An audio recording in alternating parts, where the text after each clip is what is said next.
video, liking this video, commenting, and dialoguing with other people that make comments in the video. Today's video is designed for those of you who want to be a private security instructor, even a police or law enforcement instructor. One of the most historical interviews in the firearms or gun community occurred about a week or so. This interview is, I don't want to say it went viral, but it got a lot of people thinking in different ways. The person that was interviewed was Officer Cake. I'm pretty sure that Officer Cake is subscribed to this channel on YouTube. I'm not 100% sure, but I could have sworn I seen him like on a comment somewhere a couple weeks ago. I know on Instagram, I think he subscribed to me. I'm on Instagram under the Firearms Trainer. I don't have a large following on it, but I know he follows me and I do follow him. But this interview, like I said, is historic. It's historic because there's a lot of key points, and those of you who are entering the space of being a firearm instructor, a less lethal instructor, maybe some type of combat instructor, arrest and control instructor, jiu-jitsu instructor, any instructor of any sort, you guys have to watch this interview. Because if you are not articulating your experiences, you're going to be walked over potentially. So, I've been in the gun community space for, we'll say, a couple of years. And I have a friend named Fabian Mejia. Almost everybody doesn't know who Fabian Mejia is because he's not really on social media. He's not doing videos. He's attending all of the classes from the top tier instructors out there, but he doesn't make it really known to everybody. I know him because we worked together. He was a former range master where I worked, and we always keep in contact, and he's always sharing stories. He started off with being trained by the Lieutenant Colonel Jeff Cooper. And you can name any like top tier instructor out there, and he's attended his class. He's attended one of their classes, like even traveling to different states. So when Fabian tells me, hey, look at a particular instructor, this small group or this instructor is training all the top tier instructors right now. So just to name some top tier instructors, we have Chris Palmer from 532 Insight LLC from Arizona. He works, I think, full-time for a SWAT team over there. He has over 25 years. I think he's former Marine. And then you have, that's Chris Palmer. And then you have Mike Pranka from X-Ray Alpha LLC. Former military operator, and he only trains usually exclusively to military law enforcement. And then you have a third guy from the Velox training group. He does competitive shooting, I think, in North Carolina with Chris Pranka. So these guys are in the upper echelon of the training industry with firearms. If you didn't know, now you know. They are the lead instructors in the secret society, right? If there is even a secret society. Officer Cake, I know that he's a 5-year law enforcement veteran, and he does competitive shooting. He made some remarks criticizing the Velox training group. I can't remember the owner of the company, who's a competitive shooter. He made some remarks criticizing like a technique. I don't know if it was shouldering the rifle or something like that. And he also made some criticisms about the competitive industry, how the competitive world of shooting is not like you don't get the same type of stress inoculation than you would you wouldn't feel the same amount of stress if you were actually involved in a shooting, is what I want to say. When they brought him on the channel, I thought, man, this is interesting. Like, Officer Cake is connected with the upper echelon of the firearms community. I'm like, this is great. Like, what? what's this all about? So one of the first questions that Mike Pranka asks is like, hey, what's your name? So he says, my name is Officer Cake. And he's like, no, like, what is your name? Dude, you're all over YouTube. Like, what's your name? My name is Mike Pranka. What is yours? And he's like, you know, I don't want to, I want to remain kind of sort of anonymous, like with my name. I work for an agency. And oh man, Mike Pranka was eating him alive. Hey, what's up, Damien from the Security Guard channel, Russian American Patriot, primary security agency, my favorite people. So, oh my goodness, I lost my train of thought. So, Mike Pranka asked him, who are you? Like, I'm not going to give my first name, my last name, but our guy from the Velox training group, like through the DMs, he knows my name, but he kept on it on and on. And I thought, this is not going to a fair interview. They're going to eat this kid alive. And when I say kid, hey guys, I've been in law enforcement security it's going to be 26 years. I'll be 44. So somebody who's been in the job for 5 years, I call him kid, right?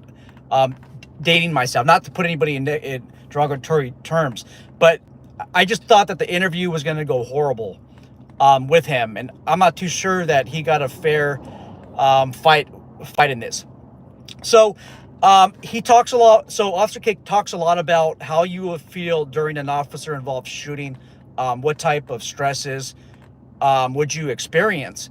And I thought, oh my goodness, like, dude, you got to stop now, because one of these guys is going to eat you alive in a minute. And sure enough, Chris Palmer asked Officer Cake, have you ever been in a lethal force encounter? Cake responds with, very close. Oh my goodness, they ate him alive again. Now, guys, I want to say this. Being involved in an officer-involved shooting, taking someone's life, does not give you any type of credibility. Like, you're not on the higher tier because you took somebody's life. What I will say is this. If you're going to make any assertions on how a human being is going to handle themselves, most likely during an officer-involved shooting, you're going to have to use other people's experiences, maybe even experiences and knowledge that we learned from the Force Science Institute. Because I'm telling you, this guy was eaten alive. Chris Palmer says he's interviewed 80 different officers that were involved in shootings. Chris Palmer has been involved in 20 officer-involved shootings where he's present during some type of operation, traffic stop, or a street encounter, and he's discharged his firearm 4 times. That's some credibility. Now, for me, so Chris Palmer's interviewed a lot of people, so he understands what the stresses are and are not. For me personally, I've been around, I've spoken to people who've been involved in shootings, been in debriefs, and my number is 20, not how many incidents. But I've been in like 20 different debriefs. After a class, I'll pull someone to the side. Hey, what do you think about this? What do you think about that? What were you thinking during this time? Do you mind if I ask you some more questions? Can we exchange information? So what I could do is I can live my career vicariously through the experiences of others. And it's up to you to decide how to assign how much credibility that you want to assign to me, because I'm using other people's experiences. I think that's where Officer Cake, I know that he knows what the statistics are, the data, but I just think he kind of sort of forgot to bring up these other experiences. Because what ends up happening is some of these trainers, not these, but other trainers, they'll say, hey, I've been in combat, I've been in shootings. Therefore, the methods I'm showing you has been proven by empirical evidence and also by a case study using my own experience as example. And they tend to throw other instructors on the bottom, which is it's not right. I'm not saying that these guys do that, but I'm just saying that it's not right. So for competitive shooters, because most of them probably have not been in an officer-involved shooting, do you discount their experiences because they haven't? And the answer to that is absolutely no. But I just think Officer Cake, I think he kind of got blindsided by that question. But guys, any art that you teach, never ever come off like you know the time and you know how other people are going to feel like if you haven't had those experiences. And if you haven't had those experiences, I don't mean to sound repetitive, but you can teach vicariously through the experiences of others.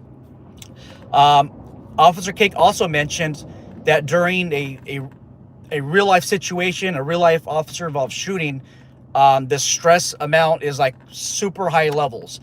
And I think, I don't put words in his mouth, but it kind of like more than competitive shooting. He goes on to speak that with competitive shooting, you're not stressed out. I'll tell you this, like real events that I've been on. Obviously, I can't disclose that on camera, but I've been in some dark places internally, right? So to speak, and I'm talking around the topic. For me personally, I get stressed when I'm teaching a class and I am showing students a drill, or I'm competing with another student, like on a man-to-man challenge. That is more stress than for me being actually engaged in an officer-involved shooting. And Chris Palmer is correct when he mentions that the stress comes afterwards. When this person is on the ground, bleeding out, and you got to render first aid, and you are thinking, what is going to happen to you? Like after this person's life is saved, or his life is saved as much as possible, the world just starts spinning around you, and you start thinking, oh my goodness, especially when you make that call to the attorney. And then weeks afterwards, that my friends, is stress. That's stress. And these guys are correct when they mention that you can't stress inoculate enough. And the closest that you can get to that is competitive shooting. Okay. Personally, ladies and gentlemen, there is no way that I would have volunteered for this interview. Those three guys would have ate me alive. So kudos to Officer Cake. And Officer Cake's made some remarks that makes me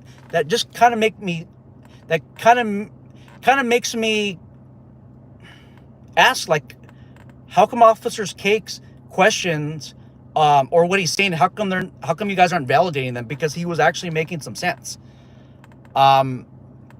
So having said that, again, I would have been eaten alive, like in front of these three guys. And there's no way I would have even volunteered for interview that, because what that does is it puts me all the way on the bottom of credibility. It puts me on the bottom of the tiers of instructors. If I want to teach later on, if I have somebody that's performing at an intermediate level that considers these three guys like the upper echelon of the firearms community, I wouldn't even attend that class. Like Officer Cake, it's going to take him some years, in my opinion, to establish credibility in the firearms industry. He's going to get there. But this interview, what I'm saying is this interview did not help him at all. It did not help him at all. And it's being published to a bunch of other channels. Other people are speaking about it. It's bad. I'm not repeating that interview. I'll leave a link, but I've been uploading some content on my Instagram channel under the Firearms Trainer regarding some of the live chats that these three guys have been involved in that really resonate. And another one I want to add is Mike Pannoni. Mike Pannoni is on the upper echelon of the firearms industry. Yes, we have all these other, I want to call them YouTube firearm instructors, but there are, like, these guys are legit, guys. Totally legit. Ben Stoger also trains with these guys, and he has been on, he's done a live chat or live stream with Travis Haley and just rips him alive. Like, it's crazy because I agree with a lot of things that Travis Haley says, but again, Ben Stoker just rips him alive. Instructor Zero, he's like one of the first Instagram instructors, social media instructors that I've watched, that I familiarized myself with on YouTube. And it's like Ben Stoker ate him alive too. So yeah, the top instructors that you think are the top ones, they receive stark criticism. Ben Stoker, again, he's part of this group, criticizes publicly Modern Samurai Project, Scott Jelinski. All right, guys, let me just go through the comments real quick. JP, where do you work? California. Not good, Dan. Thank you for service. Thank you. Russian American Patriot's going to make some videos. Oh, JP works in Southeast San Diego. Nice. JP says, have you seen the female LAPD officer who was a competitive shooter who was involved in OIS? Stay calm. Stop the threat. Yeah, let me make some comments about that. But let me get going on the road. So that was... shit. What was her name? Her last name was McBride. And she was involved in an officer-involved shooting. The LAPD shooting panel determined that the shooting was out of policy.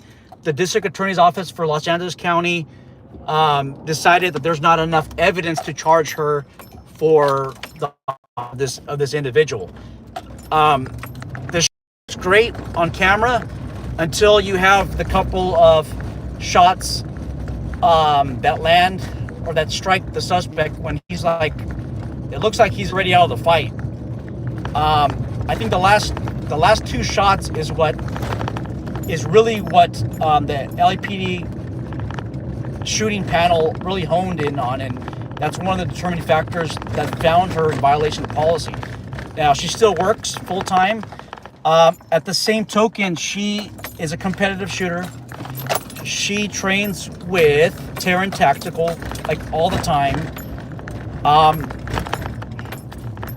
She is a YouTube star, right? Or Instagram star, social media star. But honestly, guys, like, an event like this is a humbling encounter.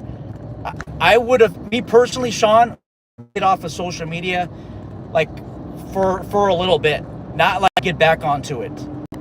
Once again, taking someone's life is a humbling experience, and hopefully other people watching this video don't have to go through something like this. And if you do, just be considerate on what you post on social media, because other people might view this as you're not sensitive to human life. And I'm just speculating on what other people are saying, okay?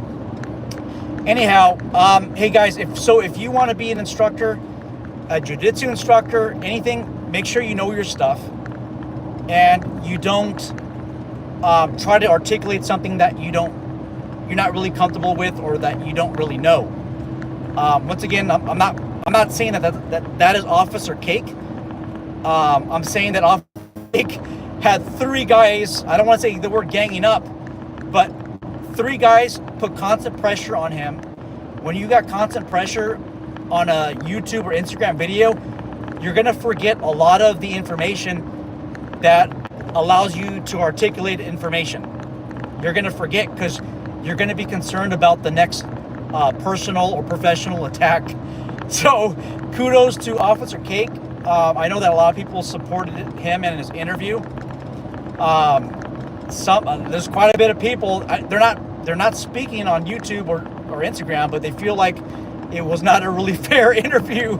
So that's the worst that can happen to you if you are a firearm instructor and you start critiquing people on the comments. And I'll say this, that Officer Cake is not a troll. He had like the balls to take on the highest tier of instructors. All right, so that's all. I'm looking forward to the comments in the regular comment section box below.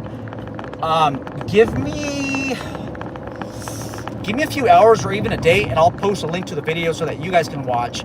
It is like an hour and a half long, but every single minute is worth watching. Not to see someone being criticized, but to see how these top tier instructors articulate performance and articulate the proper teaching methods, because what they said humbled me in what I thought was the correct way of teaching things. All right, guys, take care.